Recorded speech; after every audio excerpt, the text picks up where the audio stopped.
Study IQ IAS, अब तैयारी हुई अफोर्डेबल।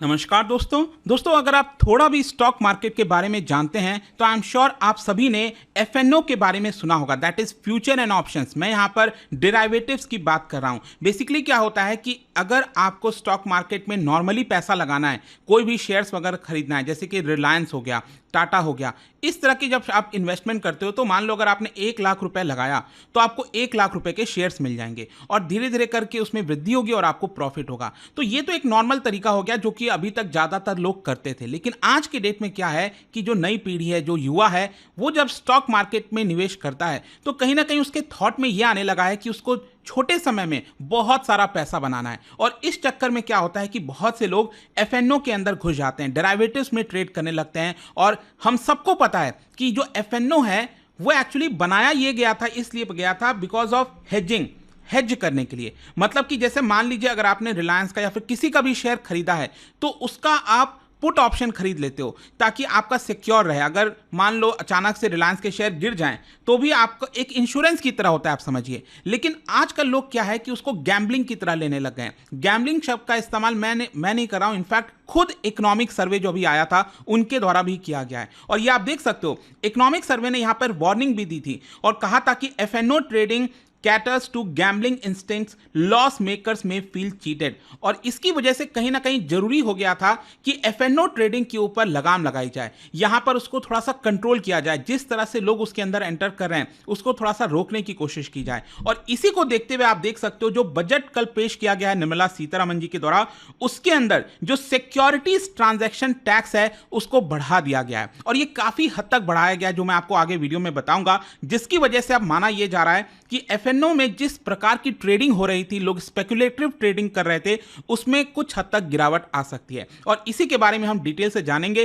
क्या हुआ है, कितना बढ़ाया गया है, कब से इंप्लीमेंट होगा, आपको काफी कुछ जानने को मिलेगा। चलिए आगे बढ़ते हैं। लेकिन उससे पहले मैं आपको यह भी बता दूं कि हमारे स्टडी IQ पर आपको UPSC के कोर्सेज तो मिलते ही हैं, लेकिन इसके साथ साथ हमने स्किल बेस्ड कोर्सेज भी स्टार्ट किया है, जैसे कि चैट GPT वगैरह से रिलेटेड एक कोर्स आया है। इसके अलावा स्टॉक मार्केट इन्वेस्टिंग, यहां पर क्या है कि आपको बेसिक से लेकर एडवांस तक जो इन्वेस्टमेंट की स्ट्रैटेजी होती है, ध्यान से समझिएगा, मैं यहां पर इन्वेस्टमेंट की बात कर रहा हूं कि अगर आपको चीजें सीखना है बेसिक से लेकर एडवांस तक तो हमारे सभी रजिस्टर्ड पर्सन के द्वारा, एक्सपर्ट के द्वारा ये आपको पूरा कोर्स कराया जाएगा। तो इसको आप ज्वाइन कर सकते हैं। बेसिकली हमारे वेबसाइट ऐप पर जाना है या फिर इसका कमेंट सेक्शन में लिंक दिया हुआ है और आपको यूज करना है ये कोड अंकित लाइव। और ये प्राइस जो है काफी कम हो जाएगा, स्पेशली अभी कुछ दिन के लिए ऑफर भी चल रहा है। तो अगर आप ये कोड इस्तेमाल करते हैं तो काफी कम दाम पर आप ये पूरा स्टॉक मार्केट इन्वेस्टिंग का कोर्स ले पाएंगे। और इसके अलावा अगर आप MCQs अटेम्प्ट करना चाहते हैं तो मेरे इंस्टा पेज पर जाइए, वहां पर स्टोरीज में जितने भी MCQs हैं उसको भी आप अटेम्प्ट कर सकते हैं। चलिए शुरुआत करते हैं और सबसे पहले ये देखते हैं कि एग्जैक्टली हुआ क्या है। देखिए यहां पर जो इकोनॉमिक सर्वे में FNO ट्रेडिंग को, डेरिवेटिव्स ट्रेडिंग को गैम्बलिंग बताया गया था, उसको डिस्करेज करने के लिए, मतलब जो रिटेल ट्रेडर्स हैं, हम और आप जैसे लोग, जब हम निवेश करते हैं स्टॉक मार्केट में तो हमें कोशिश ये करनी चाहिए कि जब हम अपने घर का पैसा लगा रहे हैं, हम अपने कमाई का पैसा लगा रहे हैं, तो उसको सही जगह लगाया जाए। आप गैम्बलिंग में नहीं लगा सकते ना। ये तो कुछ वैसा ही हो गया कि देश के अंदर कैसीनो चल रहा है। और स्पेशली आपको समझना है, भारत एक डेवलपिंग कंट्री है, यहां पर अगर आप पर कैपिटा इनकम देखोगे तो अभी काफी कम है। तो थोड़ा बहुत भी जो लोग कमाते हैं उनको थोड़ा सा सेव करने की कोशिश करनी चाहिए, बेटर चीज़ों में इन्वेस्ट करना चाहिए, अच्छे स्टॉक्स में इन्वेस्ट करना चाहिए। लेकिन यहां पर जब आप डेरिवेटिव्स ट्रेडिंग करते हो तो एक प्रकार से ये आप गैम्बलिंग कर रहे हैं, छोटे समय में आप ज़्यादा पैसा कमाने की कोशिश कर रहे हैं। और इसी को देखते हुए फाइनेंस मिनिस्टर ने, निर्मला सीतारमण जी ने, जो सिक्योरिटीज ट्रांजैक्शन टैक्स है फ्यूचर एंड ऑप्शंस के अंदर यहां पर बढ़ा दिया। मैं आपको बताता हूं बेसिकली सिक्योरिटीज ट्रांजैक्शन टैक्स क्या होता है। जैसे कि मान लो अगर आपने 1 लाख रुपए का फ्यूचर एंड ऑप्शंस में ट्रेडिंग किया तो आपने ट्रांजैक्शन कितने का किया, 1 लाख रुपए का किया। तो 1 लाख रुपए के ऊपर अगर मान लो मैं कहता हूं फॉर एग्जांपल कि सरकार ने कहा है कि 1% ट्रांजैक्शन टैक्स लगेगा, सिक्योरिटीज ट्रांजैक्शन टैक्स, तो यहां पर 1 लाख का 1% कितना हुआ, 1000 रुपए। तो आपको ये 1000 रुपए सरकार को देने होंगे। तो अभी क्या है, 1% तो नहीं है, लेकिन मैं आपको बता दूं कि जो securities transaction tax on options मतलब क्या होता है कि डेरिवेटिव्स ट्रेडिंग में आपको पता होगा कि यहां पर जो पुट और कॉल वाला जो ऑप्शन होता है, जब आप वो खरीदते बेचते हो तो यहां पर पहले सिक्योरिटीज ट्रांजैक्शन टैक्स लगता था 0.0625%, जिसको बढ़ाकर कर दिया गया है 0.1%। अब देखने में ये लग रहा होगा अरे ये तो 0.1% है, लेकिन ये बहुत बड़ा अमाउंट होता है, मैं आपको अभी बताऊंगा। इसके अलावा यहां पर फर्दर क्या किया गया है कि जो फ्यूचर्स वाले डेरिवेटिव्स ट्रेडिंग होते हैं, जैसे आपने कई बार देखा होगा एक्सपायरी वाला जो होता है, जैसे मान लो रिलायंस है, टाटा है, एसबीआई के शेयर्स हैं, उनका फ्यूचर वाले भी ऑप्शंस होते हैं जो आप खरीद सकते हो कम दाम में और आपको प्रॉफिट भी बहुत ज़्यादा होता है, तो यही लोग सोच कर लेते हैं। तो यहाँ पर जो फ्यूचर्स में जो पहले सिक्योरिटीज ट्रांजैक्शन टैक्स लगता था वो था 0.0125%, इसको भी बढ़ाकर कर दिया गया है 0.02%।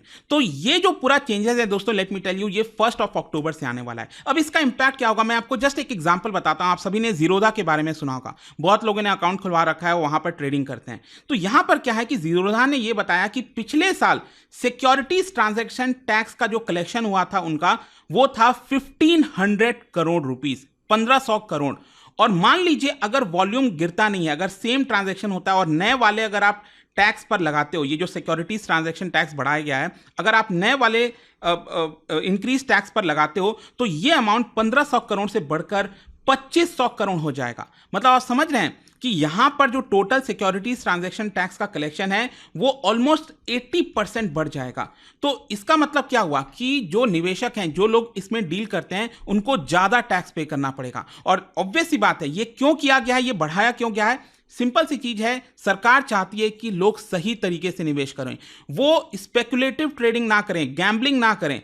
यहां पर स्टॉक मार्केट में आना है आए, लेकिन अच्छे शेयर्स में निवेश करें, इस तरह से अपना पूरा का पूरा पैसा इसके अंदर ना गंवाएं। इनफैक्ट मैं आपको बता दूं, यहां पर कई एक्सपर्ट्स ने तो यह भी प्रपोजल दिया था कि जो डेरिवेटिव्स ट्रेडिंग है वो एक तरह का स्पेकुलेटिव ट्रेडिंग हो गया, जिसकी वजह से यहां पर जो टैक्स लगना चाहिए वो हायर रेट पर लगना चाहिए, जो एकदम 28% और इस तरह की जो एकदम, क्योंकि आपकी जो इनकम हो रही है इससे वो स्पेकुलेटिव ट्रेडिंग से हो रही है, ये एक तरह का गैम्बलिंग है, तो 28% इस तरह का टैक्स इसके ऊपर लगाना चाहिए, इसके इनकम के ऊपर।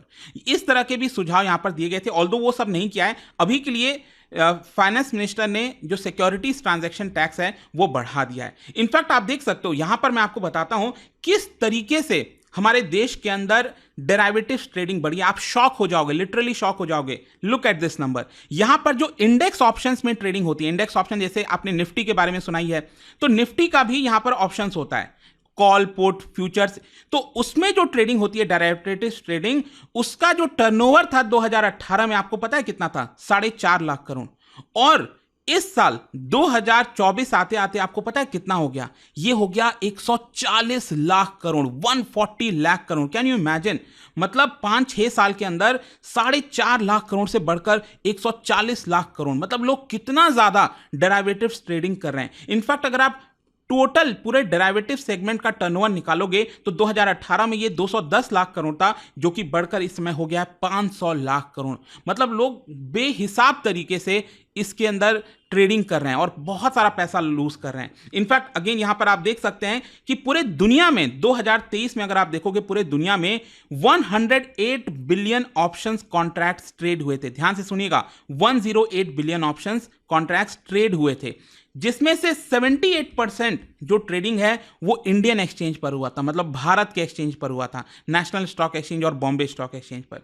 तो इससे आपको समझ में आएगा कि भारत में लोग कितना ज्यादा इसके अंदर घुस चुके हैं। और इनफैक्ट आप देख सकते हो, सभी रिसर्च के द्वारा बताया गया था कि हर 10 में से 9 लोग इसमें अपना पैसा गवाते हैं। मतलब 90% से ज्यादा लोग पैसा गवाते हैं, लेकिन फिर भी इसके अंदर लगे हुए हैं। क्योंकि पहले डेरिवेटिव्स ट्रेडिंग को एज अ इंश्योरेंस की तरह देखा जाता है, हेजिंग की तरह देखा जाता था, लेकिन अब लोग छोटा पैसा लगाकर बड़ा पैसा कमाना चाहते हैं, जो कि पॉसिबल नहीं होता। हो सकता है कि 1-2 बार आप कमा लोगे एफएनओ में, ट्रेडिंग में पैसा, लेकिन अल्टीमेटली आपका पूरा का पूरा पैसा जीरो हो जाएगा। दोस्तों, क्या आप स्टॉक मार्केट में इन्वेस्ट करना चाहते हैं लेकिन आपके पास सही गाइडेंस नहीं है? तो स्टडी IQ लाया है एक ऐसा कोर्स जहां पर बेसिक से लेकर एडवांस तक की पूरी पढ़ाई हमारे सेबी रजिस्टर्ड एक्सपर्ट के द्वारा कराई जाएगी, ताकि सही तरीके से आप स्टॉक मार्केट में इन्वेस्ट कर सकें। ज्वाइन करने के लिए इसका जो लिंक है वो कमेंट में दिया हुआ है, वहां पर जाकर आपको यूज करना है ये कोड अंकित लाइव, ताकि आप मैक्सिमम डिस्काउंट इस पूरे कोर्स पे ले सकें। खैर यहां पर इकोनॉमिक सर्वे अगेन आप देख सकते हो, इकोनॉमिक सर्वे ने यही कहा कि जो रिटेल इन्वेस्टर्स का पार्टिसिपेशन है कैपिटल मार्केट के अंदर वो तो होना चाहिए, लेकिन क्या होता है कि अगर अचानक से कोई भी करेक्शन होता है स्टॉक मार्केट में, जैसे आपको याद होगा अभी इलेक्शन का जो रिजल्ट आया था, एग्जिट पोल में तो बता दिया गया कि बीजेपी को 400 सीट्स आ रही हैं और उसकी वजह से मार्केट अच्छा बढ़ गया, लेकिन जब एक्चुअल रिजल्ट आया उस दिन अचानक से बहुत ज्यादा मार्केट गिरा था। तो उसमें जो यहां पर डेरिवेटिव्स ट्रेडिंग के लोग हैं उन्होंने भयंकर पैसा खोया था। तो इसकी वजह से क्या होता है, जब भी इस तरह की चीजें होती हैं जो इन्वेस्टर्स का भरोसा है वो टूट जाता है और उनको लगता है कि उनके साथ गलत हुआ है, चीटिंग हुई है उनके साथ, लेकिन यहां पर चीटिंग नहीं है। उनको समझना चाहिए कि इस तरह की चीजें कोई गैम्बलिंग की तरह उनको यूज नहीं करना चाहिए और अल्टीमेटली इससे देश का ही नुकसान होता है कि वो लोग लंबे समय तक फिर स्टॉक मार्केट में निवेश नहीं करते हैं और उनको तो नुकसान होता ही और इकोनॉमी को भी नुकसान होता है। तो इस तरह की चीजें स्पेशली भारत जैसे डेवलपिंग कंट्री में जहां पर लो पर कैपिटा इनकम है वो नहीं होना चाहिए। इनफैक्ट मैं आपको बता दूं इसके बारे में सेबी की तरफ से भी वार्निंग दिया गया था। जो सेबी के चेयरपर्सन है मधाबी पुरी, उन्होंने भी यहां पर इसको लेकर सवाल उठाए थे और कहा कि भारत के बहुत सारे हाउस होल्ड्स का जो सेविंग्स है वो फालतू में जा रहा है, ड्रेन हो रहा है, ये नहीं होना चाहिए। और उन्होंने यहां पर यह कहा कि पहले हमारा एक माइक्रो ऑब्जेक्टिव होता था कि इंडिविजुअल इन्वेस्टर्स को कैसे बचाया जाए, प्रोटेक्ट किया जाए, लेकिन ये अब चेंज होकर एक मैक्रो इशू बन गया है, ये वाला जो डेरिवेटिव्स ट्रेडिंग में लोग पैसा निवेश कर रहे हैं। तो ये पूरा मामला था। जाने से पहले मैं आपको एक और चीज बता दूं यहां पर, क्योंकि स्टॉक मार्केट की हम बात कर रहे हैं तो long term capital gain tax, short term capital gain tax, इसकी भी काफी चर्चा हुई है।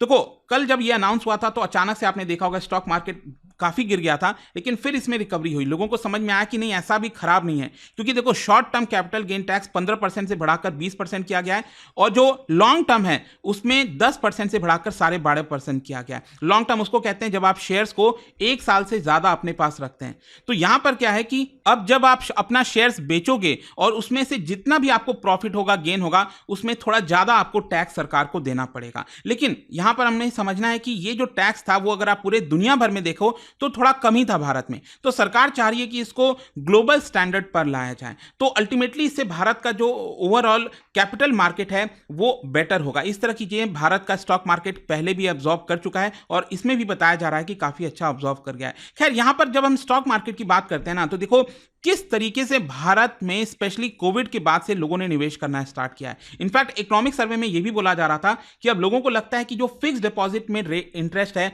वो उनके लिए एनफ नहीं है और इसीलिए बहुत सारे लोग यहां पर इन्वेस्ट करने लग गए हैं स्टॉक मार्केट में। आप देखिए नेशनल स्टॉक एक्सचेंज में जो निवेशकों का पूरा बेस है, आप सोचिए 2020 में मार्च 2020 में ये करीब 3 करोड़ के आसपास था। आज के डेट में 9 करोड़ से ज्यादा हो गया, मतलब डीमैट अकाउंट वगैरह खुले हैं।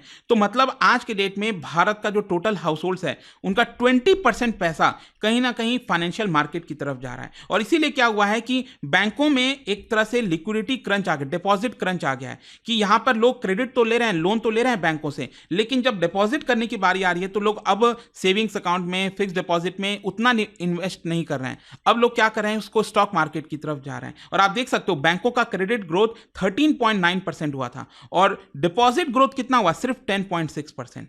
तो ये दिखाता है आपको अंतर। तो आई होप दोस्तों इस वीडियो के माध्यम से स्टॉक मार्केट से रिलेटेड जो इंपॉर्टेंट खबर थी बजट में वो आपको समझ में आ गई होगी। और जाने से पहले एक इंटरेस्टिंग क्वेश्चन, क्या बता सकते हो national rural credit stabilisation fund ये एक पर्पस स्पेसिफिक फंड है, कौन से इंस्टीट्यूशन के अंदर ये फंड आपको देखने को मिलता है? इसका राइट आंसर आप सबको पता है, मेरे इंस्टाग्राम पर तो मिलेगा ही, वहां पर अगर आप नहीं हो कोई बात नहीं, टेलीग्राम से ले सकते हैं इसका सही उत्तर। मैं कई सारे जो एमसीक्यूज हैं वो यहाँ पर स्टोरीज में डालता रहता हूं और इसके अलावा अगर आपको पीडीएफ चाहिए तो टेलीग्राम पर आइए, अलग अलग सोशल मीडिया पर आप जुड़ पाओगे। और जैसा मैंने आपको बताया, अगर आप स्टॉक मार्केट में निवेश करना चाहते हैं, यहाँ पर बेसिक से एडवांस तक की तैयारी करना चाहते हैं, समझना चाहते हैं, तो इस कोड का इस्तेमाल करिए, अंकित लाइव, और ये बैच आप लीजिए, काफी फायदा हो सकता है। आई होप कि वीडियो आपको पसंद आया होगा। मिलता हूं आपसे next time, till then thank you very much, see you soon।